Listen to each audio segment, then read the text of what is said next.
University of Wyoming, and then she earned her MA in History with an emphasis in Public History from New Mexico University. Brie has spent her career working in museums, historic sites, archives, and historic preservation. Her specialties have been in curation, museum and nonprofit management, and local and family history. She is the former director of the Sweetwater County Museum, and recently she returned to the University of Wyoming to take on the AHC's Public History Educator position. Tonight, Ms. Blasi will discuss her research regarding the early Black men and their families who migrated to southwestern and south central Wyoming to work in the mines of the Union Pacific Coal Mining Company.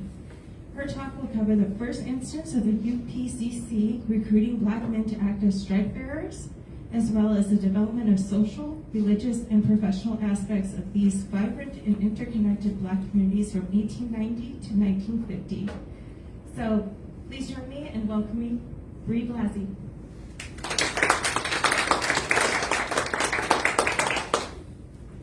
Thank you, Sarah, and thanks everyone for coming tonight.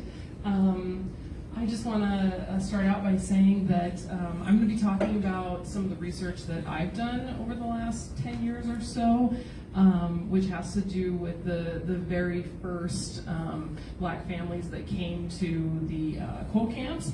And so I know some folks from Rock Springs are tuning in now, hopefully. I probably won't get to some of the families and their daily lives, like Mrs. Snow Crouch, who's hopefully watching right now. I probably won't talk about those families too much. I'm going to talk about the really early immigrants or migrants that came that may be a little less familiar to some of the people who study Wyoming history. And this is based on a couple of articles that I've had come out in the last couple of years. So let me start out again by saying I'm at the American Heritage Center now, but I did spend 8 years before that back in my hometown of Green River at the Sweetwater County Historical Museum. I started out as the curator and then became the director. And so I did quite a lot of family and local research there, which culminated into some of this that you'll see in this presentation tonight. So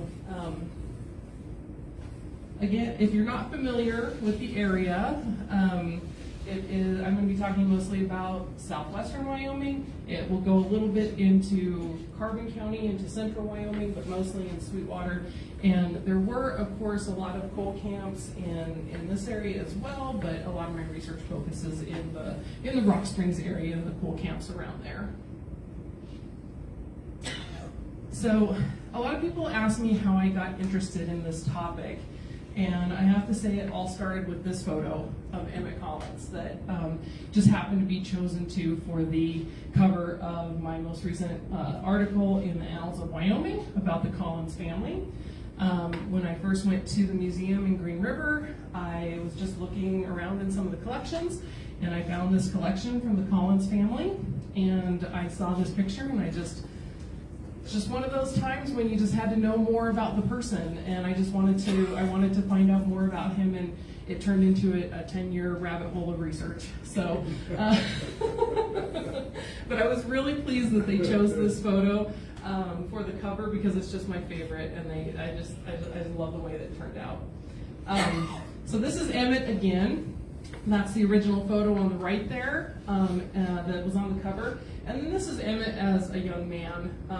But really, I think it's only about a 10-year difference between photos, and I don't know how well you can see it, but he's really fresh-faced and innocent-looking in this one, and he looks very, self-possessed, but also a little bit draggled in the second one. And so I wanted to, that also got me interested. What happened to this man in only about 10 to 15 years to make him appear so different? And so these are some of the questions I was asking myself that got me started down this road. And this is also another set of photos that was used in the Annals article, and I love that they included that to sort of make that comparison as well, because it got me asking a lot of questions, not just about the Collins family themselves, but about the Black community in Rock Springs and the surrounding coal camps as well. If you're not familiar with the coal mining industry in Rock Springs, I'm talking about 1890 to 1920 mostly. at any one time, just the town of Rock Springs had about 10 coal mines working all at one time, and then there were several towns surrounding it that were coal mining communities as well. Dines, Superior, Reliance, there were several coal mining communities in that area. So that was the major industry there until it started tapping out in about the 1940s and 1950s. So it brought people from all over the world. The Union Pacific Coal Company, and a few independently run mines too, but the Union Pacific Coal Company had the majority of the mines. They actively recruited from all over the world, so it was very much some of the most ethnically and culturally diverse communities in this entire region. And then I'm going to talk about some of the actually the first group of black miners that were recruited from the United States in just a minute. But again, I started out by looking into the Collins family. We did have this collection at the museum that was a donation from the Collins family. It included some of these photos, and it also included a short family history written by one of the descendants. And some of it was really interesting, some of it was slightly far-fetched, so it also made me really want to look into it and find out what really happened. But that happens with most family histories, right? And sometimes that's one of the hardest things about working in museums and archives is when people come in and say, oh, my family did this, and you have to go, actually, no, I'm sorry. That can be a little tough sometimes. But this family history was so interesting, I just had to find out more. And so, Emmett was the one who sparked my interest, but then, I had to look into his parents as well. So on the right, this is Rosa, and then this is actually a Rocky Mountain Bill Stroud photo. And this is Rocky Mountain Bill, I think that's him. And then over here, that's Simon Collins, or as far as that has been identified as another man, but their daughter identified that photo as Simon. And so as far as we know, this is the only photo that exists of Simon Collins. And so they were the first ones to come out here to the coal camps in the Collins family. Simon was born into slavery, and he was about 11 years old, I believe, when the Civil War took place. He joined the Union Army at 11 years old and fought in the Civil War. Spent some time working in coal mines in Virginia, I believe, and then married Rosa and was recruited to work in the Wyoming coal mines. And so in the process of trying to find out which mine Simon worked in, because the family history says that they were the first black family to come to Rock Springs. And there were certainly black miners and other black laborers in the area before that, but it's certainly possible that they were the first black family there. They came in 1890, but they actually didn't come to Rock Springs first. And that's when I found that out, that sent me down a whole other rabbit hole and ended up with a whole other article. So to diverge just a little bit from the story of the Collinses, what I found in some of the Union Pacific Coal Company records that Western Wyoming Community College holds in Rock Springs were some of these time books from the mines. And there just happened to be one there from a place called Dana, the Dana mine. And if you were at Rick's talk last week, you'll know about the area of Dana anyway. But there was actually a town there for about 2.5 years between about 1889 and 1891. And like a lot of coal camps at that time, it started up real fast and it ended real fast. They discovered that the coal wasn't great quality, and so it didn't end up lasting very long. But in the meantime, it was a pretty active coal town. And so in all these years, I have never found a photo of Dana, so that's why I've used a photo of Hannah, because it was right down the road, so it would have looked very similar. And I found this time book, and Simon Collins's name just happened to be in there. And so that's how I knew that he actually went to Dana first and not Rock Springs. But again, because Dana only lasted a couple of years, you know, it makes sense that the family history said that they came to Rock Springs first, because he was actually only in Dana for a few months before he got transferred to Rock Springs. Because when the Dana mine shut down, almost everybody got transferred to either Hanna or Rock Springs. So, and then, you know, I thought, well, I've got to look into this place called Dana, because I've never heard of it before at that point. Later on, it was, there was a airmail route station there. There was a gas station, I think, at one time, like in the 1940s. But other than the time when it was a coal mining town for a little while, it was basically just a water stop on the railroad. But for this short time, you had this active little community. And I chose this page to show you rather than the one with Simon's name on it, because John and Gus Ramey, mostly Gus, are the ones that sent me down the other rabbit hole. And so as I started looking into Dana, I found that there was actually this really amazing history that turned into an article all in itself, and it was a history that was very literally erased from the historical record, a story. And so I kind of put the Collinses aside for a minute, because Simon was only there a few months, and then they went to Rock Springs, and I started looking into Dana. And what I found was this amazing story about the first group of black miners that was purposely recruited by the UPCC to come to the Wyoming coal mines to work as a group.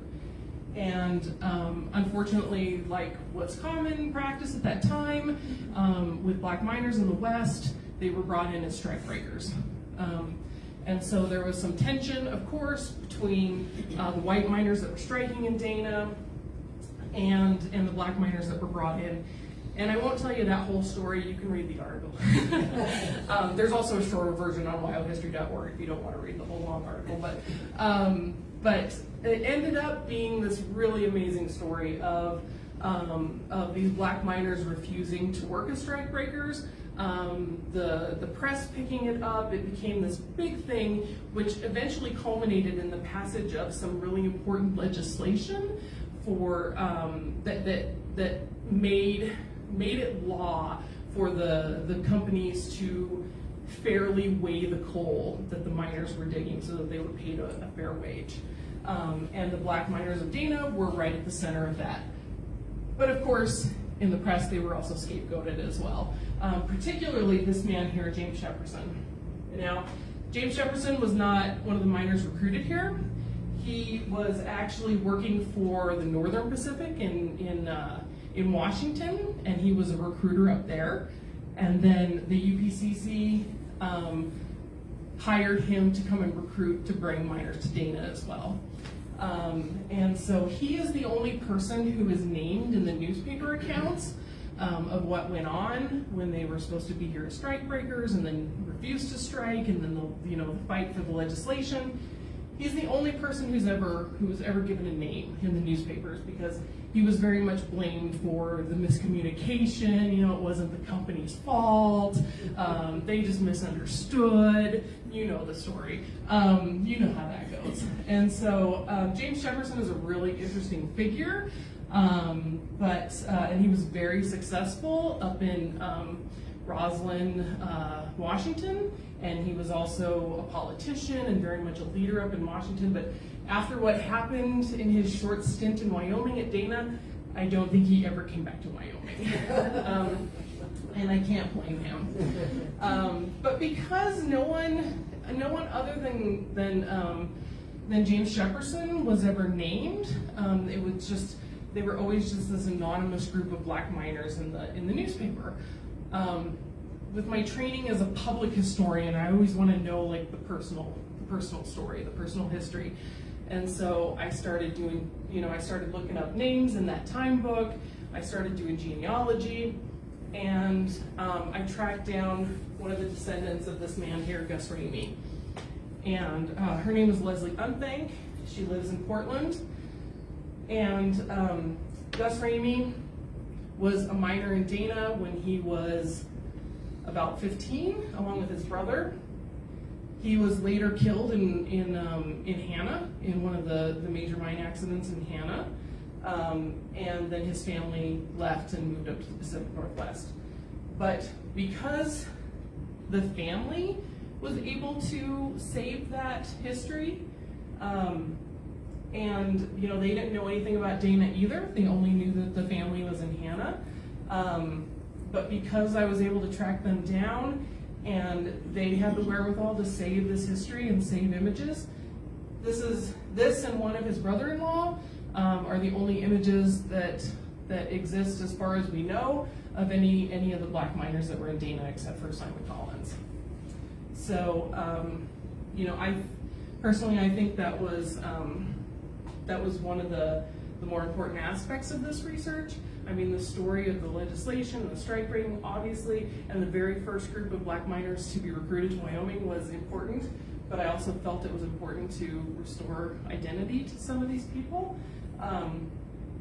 And another side note about Dana is because of that recruitment practice and bringing in a group of men and their families all at one time, Dana actually, for a very brief time, became one of only 2 towns in Wyoming. The other one would be Empire, if you're familiar with that place. One of only 2 towns in Wyoming's history where African Americans ever made up the ethnic majority in a town. And of course, this practice continued. That was the first group to be recruited. This is an article from the Rock Springs Miner in 1899, talking about bringing in some, I know the language is horrible, but it's 1899, talking about bringing in another group of black miners, some Japanese miners, which, that's a whole other story, but after the Chinese massacre in 1885 in Rock Springs and the Chinese Exclusion Act, a lot of Japanese and Korean immigrants took the place of Chinese miners.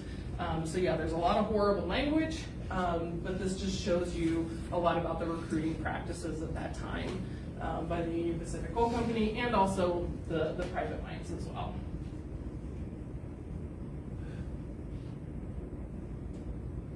And this recruitment practice ended up turning into or developing a really strong black community in Rock Springs that a lot of people, even a lot of the later black families, I don't think really know about because some of these early black families did not stay.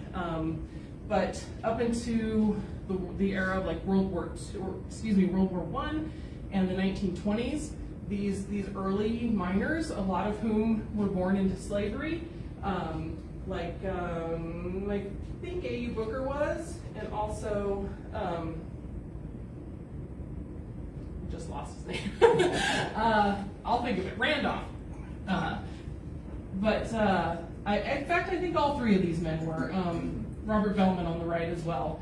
And they came to Wyoming to work, mostly in the 1890s, Rock Springs. And they stayed long enough that you can see these 2 gentlemen here wearing the pins, or the ribbons. Those are their old-timer pins. The Old-Timers Club in Rock Springs was where if you worked in the mines, it started out I think at 30 years and then it became 40. You had to have 40 years in the mines and then you got your pin and you got celebrated. So that's both of them posing with their Old-Timers pins in front of the Old-Timers building in Rock Springs. Several of these early migrants to the Wyoming coal mines became really instrumental in the development of this once really vibrant black community in Rock Springs and the surrounding area, including the Collinses. This is another picture just to give you an idea of how many families were living in some of these towns at the time. I know this gentleman here and this gentleman, they are both Greshams. The other ones, I have no idea who they are. But this was probably taken in Dines, and this is just a dinner celebrating the return of some soldiers. And I just wanted to include this one to show you because it's one of my favorite pictures. But I want to talk a little bit too about my sources before I get back to the Collins family, just to let you know where some of this information came from.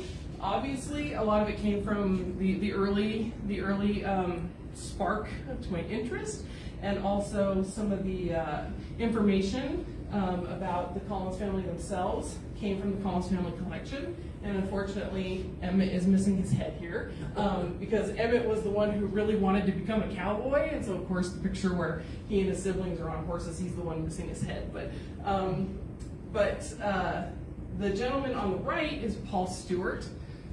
He was a barber in the Five Points neighborhood of Denver in the 1960s.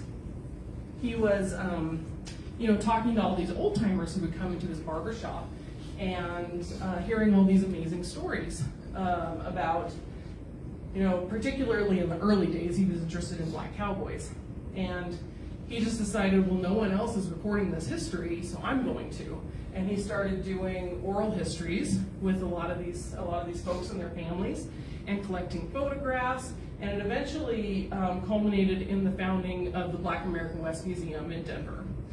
And I knew Mr. Stewart before he passed, and I did some research for him for a book that he was working on that he unfortunately didn't finish. But the first book that he published was called Black Cowboys.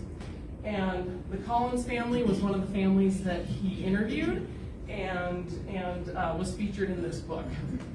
And there are some really wild stories about Emmett, especially running with outlaws like Ice and Dart, and I don't know how true some of them are, but they were good stories, and it really made me, again, spark my interest in Emmett and this family, and wonder like what was going on with them, and what was their life really like. And so after I finished up with my research on Dana, I got back into researching the Collins family. And so there were 3 Collins children. There was Emmett, who is headless now, but you'll see him again. George Henry, who went by Henry in the middle, and then Doris, the daughter.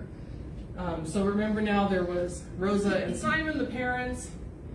Emmett was born on the way to Wyoming, and then the 2 other children were born in Wyoming. And Doris often claimed, actually, I'm trying to think their ages, yeah. Doris often claimed that she was the first black child born in Wyoming, or maybe Rock Springs. Yeah, first black child born in Rock Springs. I don't know if that's true, but again, they were certainly one of the early families. Again, as we're moving into the early 20th century, the Collins family has been there since just before statehood in Rock Springs. They're established. They and some of the other families like J.W. Randolph that I showed you a minute ago, the A. Booker family, a lot of these early families who came to work at the coal mines, they were creating this vibrant community, which was often the case at this time, built around church congregations. And 2 of the boys went off to World War II. George Henry actually fought in Europe. And Simon was also drafted. Emmett was also drafted, but he never made it to Europe. He never left the training camp in Washington. And then I also tracked down who their friend was, but I can't remember his name right now. Carl something. But they were all from Rock Springs, and they all went together. But those who were still in Rock Springs lived at home. By this time, Simon had died. He died in about 1913. And so Rosa and her daughter Doris were very active in the development of the early black congregations there. There were 2, the Second Baptist and the Baker's Chapel AME, African Methodist Episcopal Church. And they worked together for several years to fundraise to build a church in Rock Springs, which they did. And but before they were able to raise enough money, they often met in Finn Hall, which would have been just down the street from where they ended up. Building the church, but in a place like Rock Springs, where there were so many international groups, there were also a lot of ethnic clubs and places where people would gather. One of the only ones that's left is Slovensky Dom. If you're familiar with Rock Springs, it's still, I think now it's kind of a local artist shop, but for many, many years, that ethnic club stayed active. It served not only the Slovenian community, but also it was a place where there were town events like dances and things like that. And several other of the ethnic halls also did the same thing. In Finn Hall, which is no longer standing, that was another one that did that. And so this is a picture of a Sunday school at Finn Hall. And you probably can't tell too much from just this picture, but there are children of immigrants from many, many different countries in that photo to show you that, basically they all went to school together. Also several church congregations met there, including the two black congregations while they were fundraising to build their own church. And again, they eventually built it. It's still standing. This is what it looks like today. This is what it looked like originally. A little bit different. It actually took me a while to figure out that it was both the AME church and the Second Baptist Church. I thought they were trying to build two separate churches, but they fundraised together and they built one church, and both congregations used it. So it's sometimes referred to as the Baptist Church, and it's sometimes identified as the AME. So this is the only image I have ever found that shows the entire church building, and it's about that big in a UP Employees magazine. So sorry for the graininess of it. You can see on this 1931 map, this is its location, and here it's identified as the AME Church, and it's on the corner of N and Channel Street.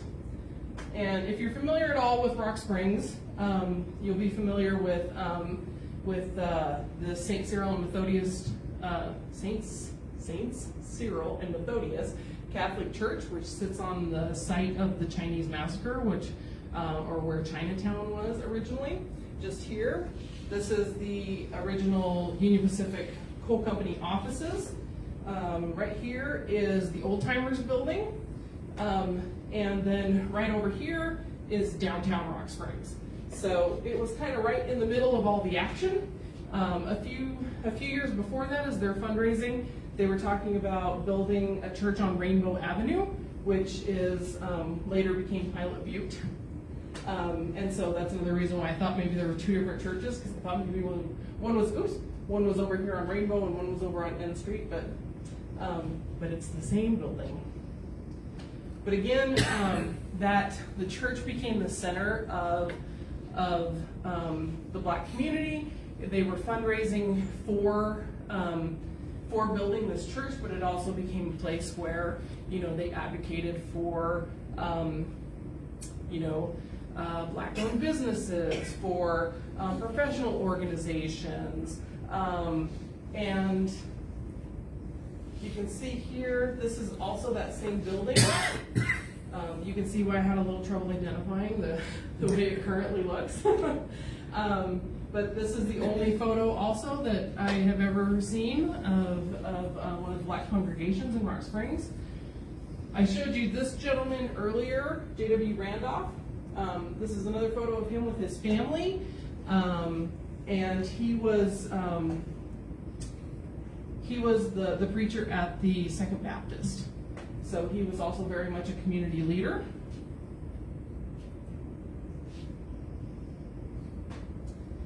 And I could go in a million different directions with this, but I wanted to keep it relatively short. so that we could have plenty of time for questions. But I'll leave off with this photo of, or this series of photos of Doris Collins, because I want to make sure that she gets the recognition she deserves. I often talk about Emmett and Simon and Henry because, you know, there's always more information about men historically than about women. But Doris was really the keeper of the family history. You know, there is an interview that Paul Stewart did with her when she was an older woman. She talks mostly about her brothers and their story, but she's the one telling the story. She kept the family photos. It's her descendants who wrote the family history that is now in the museum. And so I just wanted to make sure that you know, she got the credit that she deserved, along with Leslie Unthank, who, you know, kept the family history of her ancestors who lived in and worked in the Dana mine.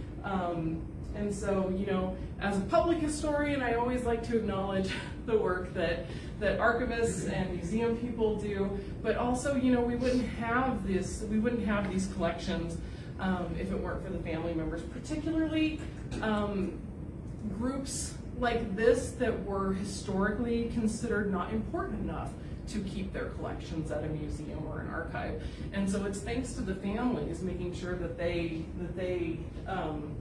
kept these stories alive and kept this documentary evidence that we, you know, can now, quote unquote, rediscover these stories for the public. So if you do want to do some further reading, here's a couple of the articles I published that will give you a lot more detail, particularly the one about the Collinses. There's a ton of detail in there about them and the larger Black community, if you're interested in that. And then there's a couple different options to read about Dana as well. So I'm not sure we can share that with you, but there's my contact information if you want to get in touch with me. I feel like I went through that really fast, but I'm happy to take any questions or talk about anything else you'd like to know about. Yes? Did Doris ever marry? Yes, Doris married a couple of times. Yeah. Did she stay in Rock Springs? She did. Yep. Yeah. She died in California, but that wasn't uncommon at the time because, you know, the railroad went to California. So quite a few people retired in California, but she stayed there until she was a very old woman. She stayed in Rock Springs, yeah. And her family was there until the 50s. A lot of the descendants of these really early families left around the 50s when coal started tapping out, and they just didn't feel like there was the same kind of opportunities for their children as there once was. So, yes? Did the coal mines provide housing for these people? Where'd they live? That's an excellent question. In the early days, yes. The coal mines, particularly the Union Pacific Coal Company, was very much the classic company town. They owned everything. And you had to live in company housing. Your only other option was to live in a dugout, you know, on the side of a hill off of somewhere where the company didn't own the land. And I actually discussed that particular thing in my article about Dana because in the early days, that was another one of the ways that some of these marginalized groups were treated even more unfairly than the rest of the miners were, because all miners were treated terribly back in that day. But excuse me, there were different rules for the Black families.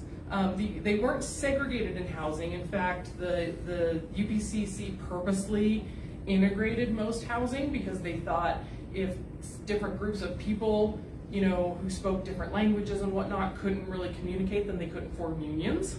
And so they purposely integrated housing, except for Asian groups. Asian groups were segregated. So yeah, there were different rules for Black families. They got smaller housing.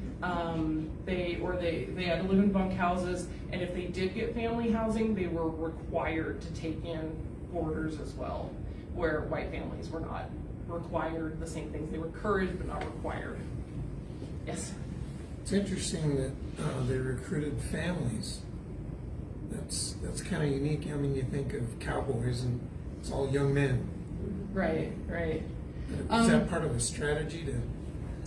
That I don't know. That's a good question. I don't know if they specifically recruited men with families, but I know they did specifically recruit men who had coal mining experience in the coal mines of, this group that came to Dana came from Ohio, but several of them had worked in the coal mines of like Virginia, West Virginia, that area. So I think that probably mattered more than whether or not they were bringing families. So maybe they were older and more experienced and hence had families. Yeah, makes sense.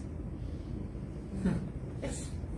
Well, you've touched on this in that piece on the Rock Springs miner. The second column, it said that the UP prefers white miners, but of course they were bringing in Asians and blacks, and so didn't the UP actually have a policy that they wanted to bring in all different people? Yes.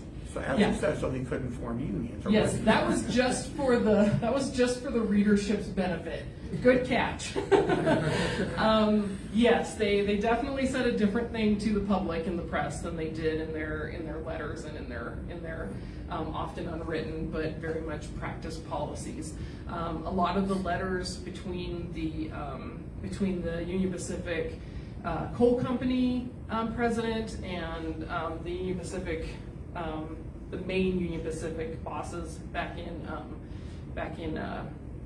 Omaha, they talk a lot about their desire to bring in groups from various parts of the world because of because of union busting.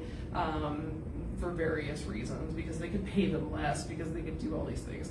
So yes, they very much told the reading public, oh, you know, we like you dominant group better, but it was just for their benefit. And their policies actually changed over the years as well. Like in the early days, their preferred groups that they recruited were, it started out with English and Scottish because they were the most, or not the most, what they thought were the most experienced coal miners, and then they brought in Finnish because they thought, and this is almost a quote, Finns were, how do they put it? They were, I can't remember what they called them, but they said less likely to organize.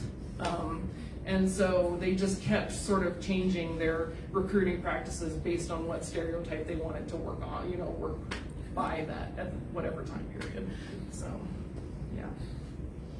Yes? Did the coal companies police these camps, or the sheriff's department? Was there municipal law enforcement, or was it the coal companies policing?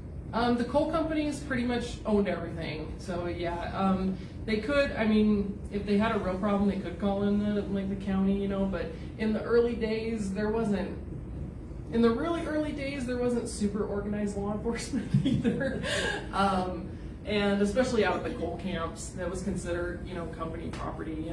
And the railroad itself had its own police force, but I have never heard of any kind of specific law enforcement by the coal companies themselves, but there were certainly people that were recruited as sort of leaders of each ethnic group that was, that were especially ones that were considered considered to have more potential for danger, like the Chinese immigrants in Rock Springs. They had a person who was more or less Ase, who was more or less appointed as a go-between and was responsible for their behavior and negotiating on their behalf and stuff. Yes? Does Rock Springs have much of a black community today? It's got nothing like they did in the past, but yes. Most of the families that are there now came a little later than these ones I'm talking about, which is why I haven't mentioned a lot of the names that people, if you're familiar with Rock Springs, you would probably know these family names, because this is even earlier. But there are quite a few, and old families still there as well. I mentioned the Crouches a little while ago. The Greshams are still there. I think some of the Sweets are still there. The Carters. There's quite a few families still there. So was there a time when some of the blacks left Rock Springs? Yeah, like I said, there was a lot of exodus, not just from that group, but from a lot of groups when coal started tapping out in the 40s and 50s. Before people really, the industry that took over after that was trona mining. But before that really took hold and people had faith that it would be as productive as coal, a lot of people left for, especially the black community, a lot of them left for the Five Points area in Denver because a lot of these communities were very much connected, including the black community in Denver. You'll see there was a black newspaper in Denver, and they report on the families in Rock Springs. That everybody was very much connected. And when I talk about like the church in Rock Springs too, there were other churches going up at the same time. There was a black church built in 1924 in Hannah. There was one in Superior in about 1925 maybe. So, a lot of these efforts, I focus on Rock Springs as an example, but this was going on in all these coal camp communities. And then again, they were, connected as far as Denver and also out to California, basically along, the paths of the railroads. So, yes. Was there any evidence of the black people branching out into other occupations other than mining? Sure. But it took a little while because in the early days, everybody basically worked in the mines, unless you were a business owner, because that's what brought people here. But yes, I talk about a few other people in my articles that were barbers and even worked were very active in like some of the labor unions later and things like that. But it was still a little limited, the professions that were open to them. Most of them still continued to work in the mines because honestly it was the best pay they could make. Emmett talks a lot about, in some of his letters, he talks about how much he hates coal mining and he tried to get away several times, but he always ended up coming back because he just couldn't make a better living. What about their schools? Did they have to be separated? Or No. Wyoming did have a school segregation law on the books, but as far as we know, there were a couple times when it kind of tried to be enacted, but in Rock Springs it was never enacted. There were so many, like I said, they were the most ethnically diverse towns in the entire region. If they started segregating, they would have had to have 500 schools. So no, they were never segregated. That's good. Yeah. Yes. Did the different ethnic groups intermarry? You said it was probably the most diverse place in the state. Do we know of any documentation of them leaving their ethnicity for? That's a great question. There were also anti-miscegenation laws on the books, which were specifically geared toward Black and Asian populations, so they could not marry white folks. But of course, within those communities, like I don't know specifically of any instances, but I don't think anyone would have objected if a Japanese immigrant wanted to marry a Chinese immigrant.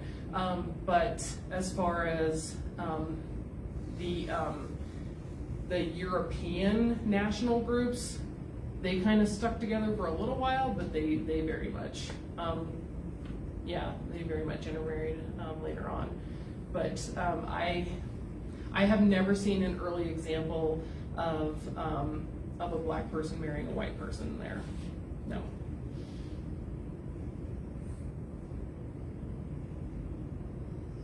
The trona mines are still very active, aren't they? Say that again, I'm sorry? The trona mines are still yes. very active now. Yes, it's still a major industry, the trona mining, yes. This has been great. Oh, thanks so much.